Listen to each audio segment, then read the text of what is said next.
Welcome back to Truly Bizarre. In this episode, we'll be discussing 3 first-hand stories that are truly terrifying and unnerving. You won't want to miss this. The Pediatrician. A week or so before my 10th birthday, I walked to the corner store with a $5 bill and picked up a jar of Ragu for my mom.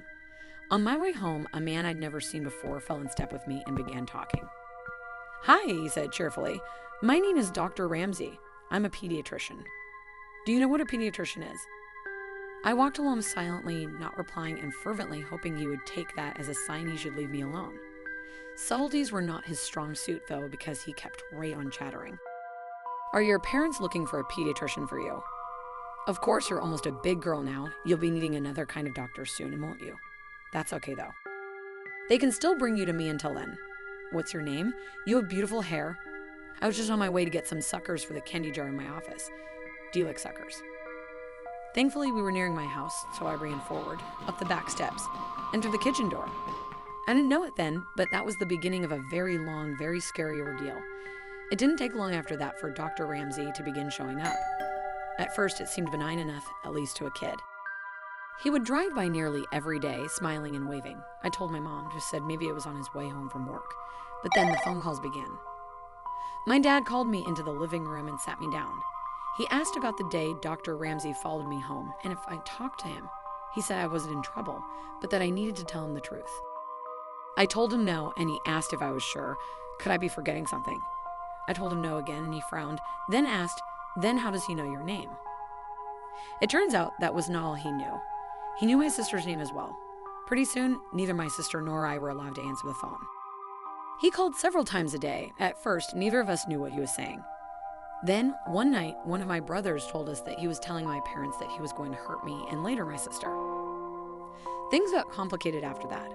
My dad had called the police, but as this was before there were any stalking laws, there was not a lot they could do. They told my parents to call back if he tried anything. My dad then called a friend of his from back in the day who happened to be a cop. For the next month, my dad's friend escorted me to and from school. Suddenly, life as I knew it came screeching to a halt. I couldn't walk to school alone. I couldn't play outside. I couldn't walk to Super America.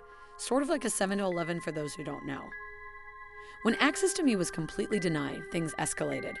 It was around this time he began threatening my sister as well. Then one afternoon, my sister, 2 of my brothers, my mom, and I were in the kitchen. One of my brothers saw a glimpse of someone in the garage. They'd seen him too. Dr. Ramsey came bolting out of the garage, my brothers chasing after him. They ran all the way to Cherokee Park, where he lost them in the trees. My parents called the police again, but nothing came of it. The only information they had was a description and a name that was almost certainly fake. A couple weeks later, we woke to find our dog hanging from the side porch. She was a gorgeous saddleback German Shepherd, born the same day I was. We were all devastated. The cops said there was no evidence it was him and ruled it accidental, but none of us believed that. His phone calls became more informative in the meantime. He would talk about who was home and who wasn't. If my brother would say my dad was home, he would tell him who was really in the house. He also would talk about the house itself, about the window in the kitchen he could easily open with a knife from the outside even when it was locked, and about the French doors that connected the living room to the side porch and how the lock could be finagled from the outside if you jiggled it just right. That night, my dad put in some carpenter nails at the bottom of the French doors until he could get a new lock ordered. My parents had to go to a company event for my dad's work. My older brothers were at Saint's West roller skating rink. My sister was on the phone with her best friend. My little brother was on the floor asleep. I was watching Devo on the midnight special with Wolf and Jack. It was late. Suddenly, the top of the French door swung inward. In the few milliseconds, before the nails in the bottom caused them to snap back, I could see his silhouette. My sister whipped the phone at the television, and we ran up the stairs. About halfway up, we realized our little brother was still asleep on the living room floor. As quietly as we could, we slipped back down the stairs to get him. We all went into our bedroom and didn't turn on the light. This way we could see outside.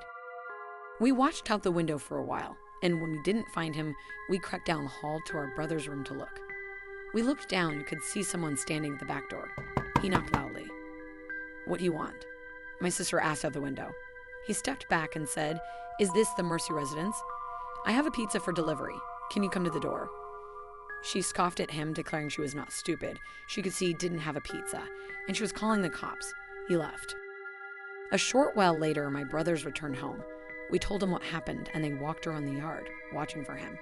They came back in, and things settled down. By now, we'd pretty much given up calling the cops because it never helped. So we just went back in, each of us, except my youngest brother, still asleep, carrying a knife from the kitchen just in case. Eventually, one of my brothers went into the kitchen to get a bowl of cereal as a snack. You know that sensation you get when you can just feel someone watching you? Yeah, he had that in spades. He kept looking around the kitchen, through the doorway into the dining room, and at the windows.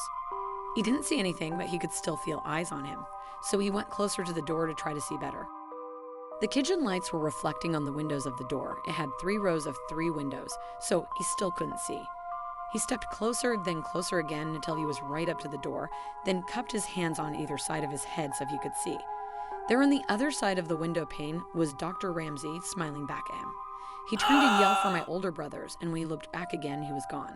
They went out again to look for him but didn't see him. The next night, we were at the table playing Crazy Eights, and my brother was restless. My sister asked him what's wrong, and he said he always felt like any minute now there would be a boom, boom, boom on a door or window. Almost immediately after he finished his sentence, boom, boom, boom, on the window right behind him. In the chaos, the 2 eldest ran out, but he was already gone. A couple of weeks later, I was at school, and we were outside on the playground during recess. I was swinging upside down when I saw that now familiar blue Ford Galaxy cruising by, moving slowly. There he was, smiling and waving. He called my name, and I ran to the teacher and told her.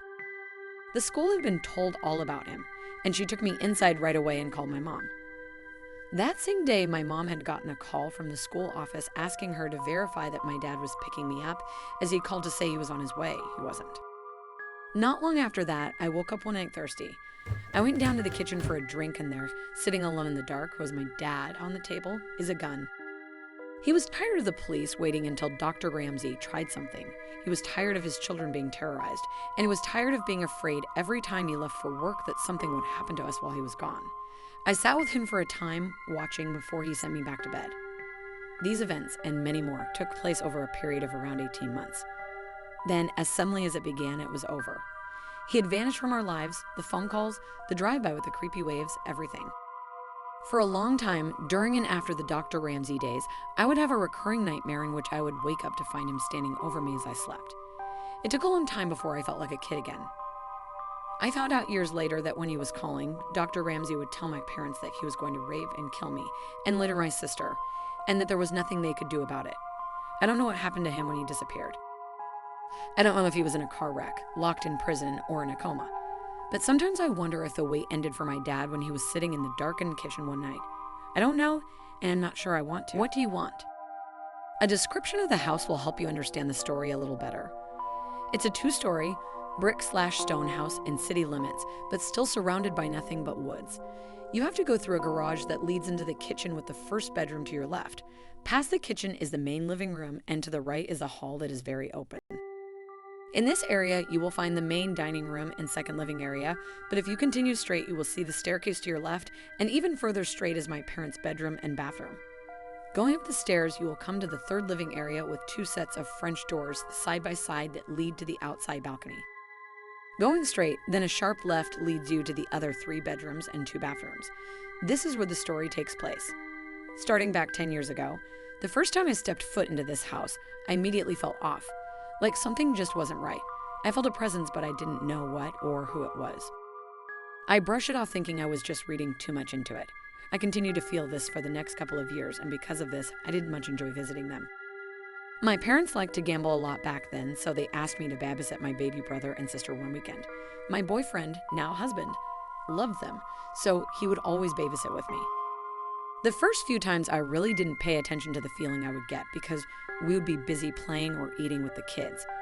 After that, things kind of chilled out and we would end up watching movies until it was time for us to go to bed. Now, my husband is a freak of nature. It's like he falls asleep the second his eyes are closed. On the other hand, it takes me forever to get comfortable enough to wind down my mind. I also don't sleep well even when I do finally get to sleep. This night was the first time I saw and heard something in this brand new house. In this room, the bed is facing the doorway but not directly in front of it. With the double doors open, you can see the front of the staircase and all the way down the hallway. As long as the light is on, that is, this night only one of the hallway lights were on. I was laying in bed with the TV on, but the volume was down low so I could hear if one of the kids called me. I was almost asleep when I heard one of my siblings coming down the stairs. I opened my eyes a bit and wait for them to get to the bottom, but they never do. I don't think anything of it, close my eyes, and begin to drift off again. A few minutes later, I heard it again, so I open my eyes and wait, but again, they never get to the bottom. This time, I sit up and listen, a bit spooked, but nothing I can't handle. I get a bit nervous, but still, I go check to see if they are there. Maybe they're scared to come all the way down or something. No one is there. Confused and thinking I must be dreaming it, I go back to bed, this time closing one of the double doors. It was a few hours later, around 2:30 a.m., when I felt like someone was near me, as if they are standing next to the bed right in front of me. Usually, when I opened my eyes, I would see the green glow of the alarm clock on the bedside table, but this time I saw nothing. It was pitch black. I couldn't even see the hallway light on, and the TV had turned off on its own. I felt like I couldn't move. I was awake now and scared to my bones. I was finally able to call out my husband's name loud enough to wake him. He reached over and turned on the light, and right then the scared feeling went away and I was able to move. I freaked out and started crying. I couldn't begin to explain to him what happened because even if I had, he didn't believe in those things. So I told him I was having a nightmare and asked him to go check on the kids. When he came back, he said the kids were fine and got back in bed. With the light on, I was able to fall back to sleep, but it took me forever. The next day, I told my mom about what had happened, and that's when she told me. She had been hearing footsteps on the stairs at night and even saw someone standing by the door at times. She didn't tell anyone because she did not want to scare the kids. This is when she told me what she had done. She wanted to know what was going on in her house, so she went and bought a voice recorder. One day, she decided to use it and went upstairs while everyone was gone. She asked her typical questions of, "Who is here? What do you want? And why are you here?" and then said, "You have passed away and need to go into the light. You are not welcome here." The next day, she decided to leave the recorder in one of the bedrooms upstairs while it was recording for about 4 hours while she was out running errands. I asked if she had checked it, and to my surprise, she said she was too afraid to listen to it alone. I wanted to listen to it. Off we went to the computer and began listening to it after it was uploaded. During the 4 hours she was gone, you could hear something clicking or tapping. Sounds of a drawer opening and closing, but we weren't for sure. Then we listened to the part where she was asking questions. Now you could hear a sound that resembled a fan or maybe static throughout the whole thing, so some sounds were indistinguishable. But the one sound we did hear chilled us to the core. When she asked, "What do you want?" it gave us an answer. The answer was Jane, my brother. It didn't answer any other questions except for that one. I cried immediately. He wasn't having night terrors for no reason. Something was there for him. Every night. We soon asked a friend who cleans the house. For a long time, everything has been oak. My brother stopped having night terrors, my mom was able to sleep comfortably, and all was good again. Until now, I've been living in this house for a month and a half. For the last 3 weeks, I have been seeing things everywhere, especially when I am alone. Because of this, I won't stay alone anymore. I get this strong feeling of being watched. I had the feeling of someone pulling on my blanket at night. A few days ago, I'm sitting on the living room floor playing with my nephew. Mom's on the left couch and sister is on the right couch. My nephew has a toy piano that is made of cloth and can be folded up. This piano is behind us in the corner with all my nephew's other toys. We are talking and watching my nephew attempt to walk when this piano makes a sound. It's like someone is pressing the keys slowly. We stop and stare and then look at each other shocked. Then the keys are pressed rapidly until it finally shuts off on its own. I think it is time for another cleanse. The room with the train. I grew up in a small city, the kind of place you could barely call a town if it wasn't for the sheer number of people living there. Downtown was only a couple of blocks long, and in the middle of it was one of the biggest buildings in the area. It was the local movie theater named after the city. I remember going there when I was very young, about 7 years old, and watching the first Pokemon movie. It was probably nothing compared to the theaters we have nowadays, but back then it was huge for me. I loved it. So when a few years later I heard the cinema was going out of business, I felt really sad about it. The building was sold to a religious group that used it for their services. You know the type, loud music, big crowds with their arms in the air singing prayers, some having seizures on stage while the pastor yells through a mic. Every time I walked past the old cinema, I would see the announcements of the congregation where the movie posters would have been, and if they were in session, you could hear them singing from the other side of the street. This group owned the cinema for nearly a decade, until the local government bought back the building in order to restore it as a historic landmark of the city. When this happened, I was studying construction with the intent to follow architecture or civil engineering at college, and my class was very lucky to be involved with the cinema's restoration project because 2 of our teachers were architects working on it. I will always remember the day we went to visit the old cinema. Our class was small, with only a handful of students, but we were all around the same age, so we all shared childhood memories of when the cinema was operational. We ran through the corridors of the auditorium, sat in the chairs just like we did when we were little kids, and began stomping on the wooden floor with our feet, filling the entire room with the echoes of our drumming and our laughter, a little ritual or sorts everyone used to do right before the beginning of the movie.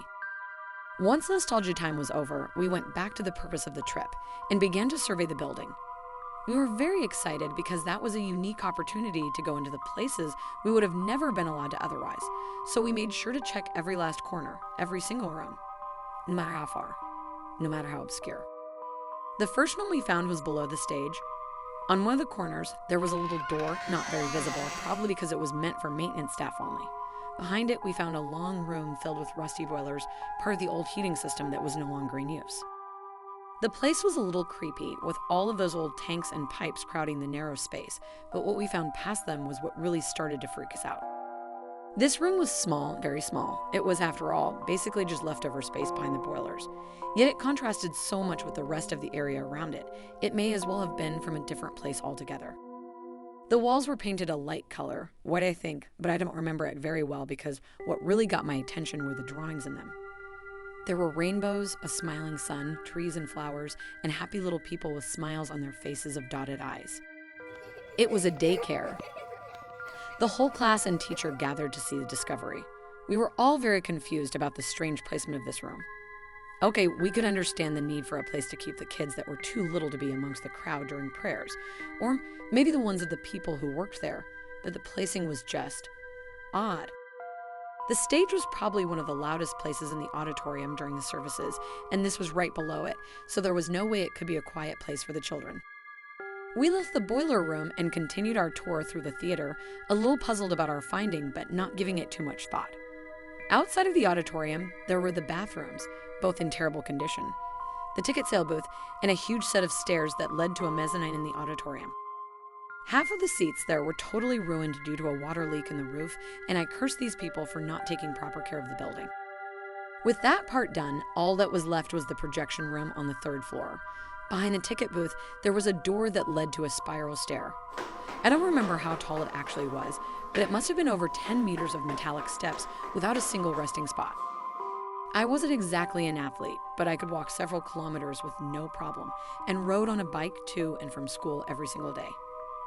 Yet, by the time I reached the top of the stairs, I was exhausted, and I wasn't the only one. All of my classmates complained about how hard it was to walk up there. After a short break to catch our breath, we moved on to explore the 3rd floor. It was roughly a narrow passageway with a couple of divisions to form different rooms, but it was more than enough for what it was made for. The first room from the stairs was a storage deposit, probably where they kept the movies and other equipment, and except for some trash, it was mostly empty. The second room was the one we were all excited to see, the projector room. The old machine was so big that it was still there, and there were even some pieces scattered around. It was quite a piece of history, and we were all very thrilled to check it out, so no one really bothered to move on to the very last room until we were about to leave. And there we saw it again. There was a train in this one instead of a rainbow. Something was written on it in big, colorful letters. Something about Christ, I can't remember it well. The drawings were a bit old, the paint slightly peeled from the walls, but the colors were just as cheerful as you would expect for a place where children play. My heart sank to my stomach as I came to the realization of what that place really was, the one behind the boilers probably serving the same purpose. I took notice of how isolated that room was, literally the furthest away you could possibly get from everyone else. I thought about the 3 floors of stairs and imagined what it would have been like for a child to walk all the way up, only to end up in that room, the room with the colorful train in the wall. My classmates and I exchanged horrified expressions, as I knew they were thinking the same.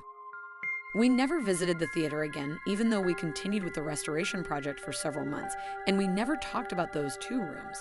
Cases of molestation in the church are well known by everyone, to the point that the pedo priest is practically a cliche. But this is the kind of thing you think happens in some place far away in another city, even in another country. You never imagine it can happen in the very same town you live in, the place where you grew up, in the very same building where you once watched a Pokemon movie when you were 7 years old. I hope you enjoyed this episode of Truly Bizarre. Please share our podcast and subscribe if you haven't already, so you don't miss new episodes. See you next time.